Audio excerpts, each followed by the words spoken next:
what keeps us healthy and happy as we go through life? If you were going to invest now in your future best self, where would you put your time and your energy? There was a recent survey of millennials asking them what their most important life goals were. And over 80% said that a major life goal for them was to get rich. And another 50% of those same young adults said that another major life goal was to become famous. And we're constantly told to lean into work, to push harder and achieve more. We're given the impression that these are the things that we need to go after in order to have a good life. Pictures of entire lives, of the choices that people make and how those choices work out for them, those pictures are almost impossible to get. Most of what we know about human life, we know from asking people to remember the past. And as we know, hindsight is anything but 20/20.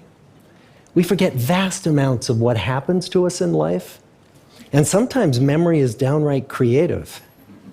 But what if we could watch entire lives as they unfold through time? What if we could study people from the time that they were teenagers all the way into old age to see what really keeps people happy and healthy? We did that. The Harvard study of adult development may be the longest study of adult life that's ever been done. For 75 years, we've tracked the lives of 724 men. Year after year, asking about their work, their home lives, their health, and of course, asking all along the way without knowing how their life stories were going to turn out. Studies like this are exceedingly rare.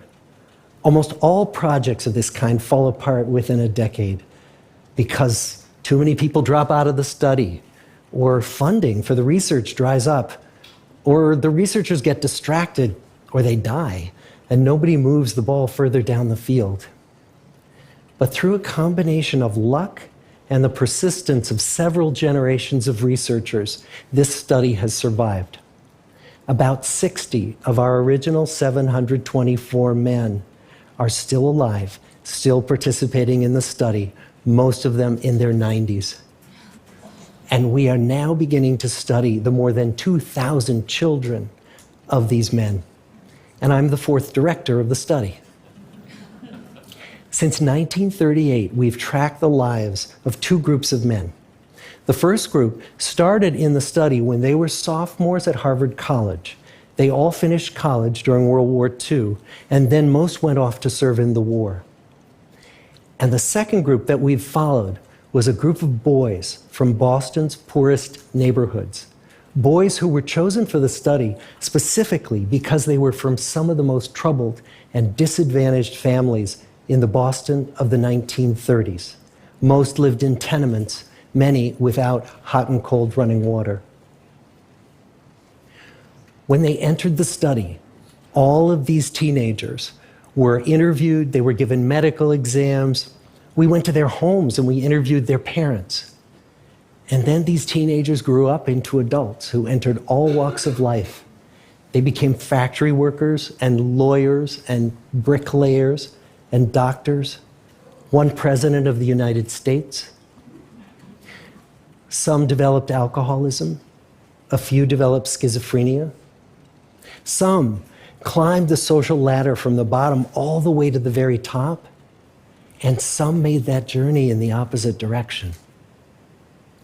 The founders of this study would never in their wildest dreams have imagined that I would be standing here today, 75 years later, telling you that the study still continues.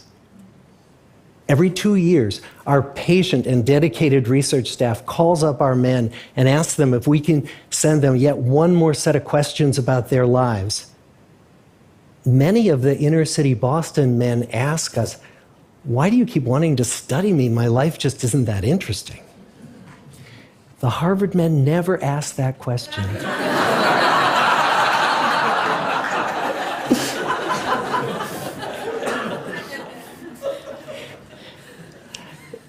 get the clearest picture of these lives, we don't just send them questionnaires.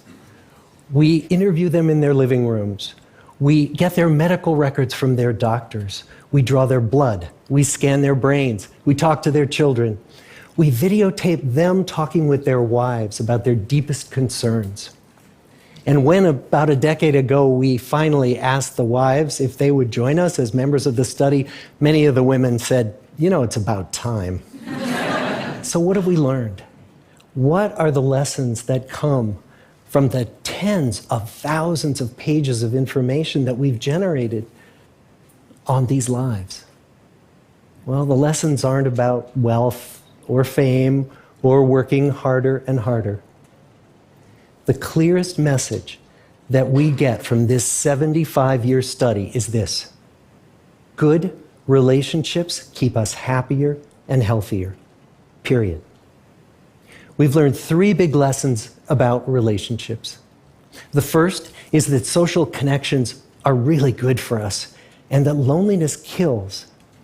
It turns out that people who are more socially connected to family, to friends, to community, are happier, they're physically healthier, and they live longer than people who are less well connected. And the experience of loneliness turns out to be toxic. People who are more isolated than they want to be from others find that they are less happy, their health declines earlier in midlife, their brain functioning declines sooner, and they live shorter lives than people who are not lonely. And the sad fact is that at any given time, more than 1 in 5 Americans will report that they're lonely. And we know that you can be lonely in a crowd and you can be lonely in a marriage. So the second big lesson that we learned is that it's not just the number of friends you have, and it's not whether or not you're in a committed relationship, but it's the quality of your close relationships that matters.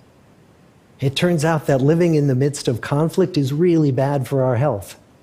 High conflict marriages, for example, without much affection, turn out to be very bad for our health, perhaps worse than getting divorced. And living in the midst of good, warm relationships is protective. Once we had followed our men all the way into their 80s, we wanted to look back at them at midlife and to see if we could predict who was going to grow into a happy, healthy octogenarian and who wasn't.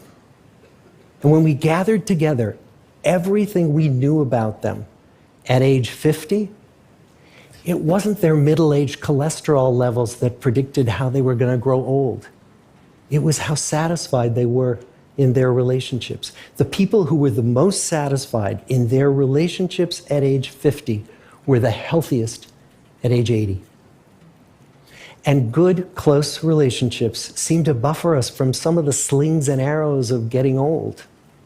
Our most happily partnered men and women reported in their 80s that on the days when they had more physical pain, their moods stayed just as happy.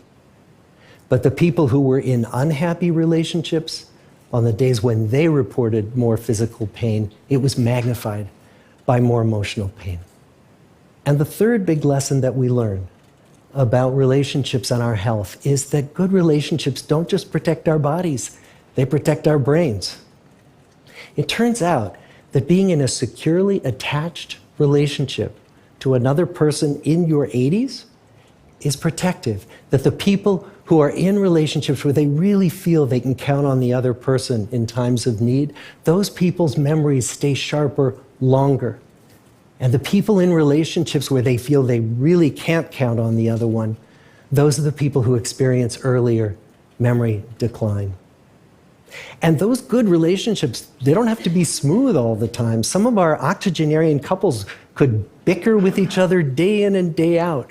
But as long as they felt that they could really count on the other when the going got tough, those arguments didn't take a toll on their memories. So, this message that good, close relationships are good for our health and well-being, this is wisdom that's as old as the hills. Why is this so hard to get and so easy to ignore? Well, we're human. What we'd really like is a quick fix, something we can get that'll make our lives good and keep them that way. Relationships are messy and they're complicated, and the hard work of tending to family and friends, that's not sexy or glamorous. It's also lifelong. It never ends.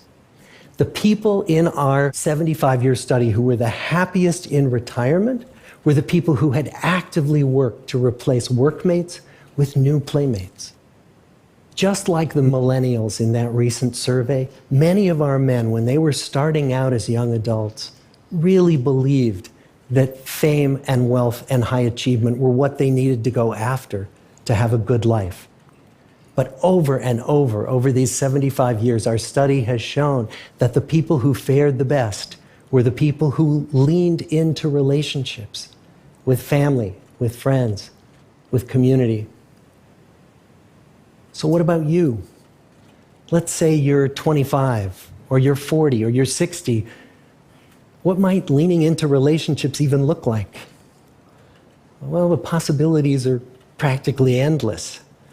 It might be something as simple as replacing screen time with people time, or livening up a stale relationship by doing something new together, long walks or date nights, or reaching out to that family member who you haven't spoken to in years, because those all too common family feuds take a terrible toll on the people who hold the grudges. I'd like to close with a quote from Mark Twain. More than a century ago, he was looking back on his life, and he wrote this: "There isn't time, so brief is life, for bickerings, apologies, heartburnings, callings to account. There is only time for loving, and but an instant, so to speak, for that. The good life is built with good relationships." Thank you.